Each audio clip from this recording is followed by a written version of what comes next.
السلام عليكم ورحمة الله وبركاته. موراتا يتحدى ريال مدريد وبرشلونة. يشعر موراتا الوافد الجديد لصفوف تشيلسي بالسعادة لأنه سيلعب أخيرا تحت قيادة المدرب الكبير أنطونيو كونتي وضمن فريق يملك القدرة على المنافسة على المستوى الأوروبي. وقال موراتا في تصريح لموقع النادي: أعرف أن أنطونيو كونتي يريد ضمي في الماضي، أريد حقا العمل معه وقد جمعنا القدر في النهاية. وعن ناديه السابق ريال مدريد قال موراتا: من الصعب ترك ريال مدريد، لكن الأمر ليس صعبا عندما تحضر إلى فريق مثل تشيلسي بوسعنا مواجهة ريال مدريد وبرشلونة والتغلب عليهما. الخبر الثاني: هذه هي شروط نيمار للانتقال إلى باريس سان جيرمان. كشفت تقارير صحفية فرنسية عن إبلاغ البرازيل نيمار مهاجم فريق برشلونة إدارة نادي باريس سان جيرمان بطلباته خلال سوق الانتقالات الحالي للفريق الباريسي.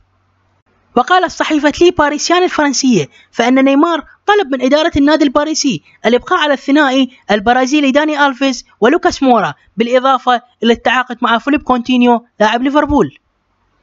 الخبر الثالث والأخير: تفاصيل جديدة في اقتراب ريال مدريد من صفقة مبابي. ذكرت تقارير صحفية إسبانية اقتراب ريال مدريد من حسم صفقة المهاجم كيليان مبابي لاعب موناكو الفرنسي خلال فترة الانتقالات الصيفية الجارية. وأبدى الفرنسي زين الدين زيدان المدير الفني الميرينجي رغبة قوية في التعاقد مع موهبة موناكو، خاصة عقب رحيل الإسباني موراتا إلى تشيلسي.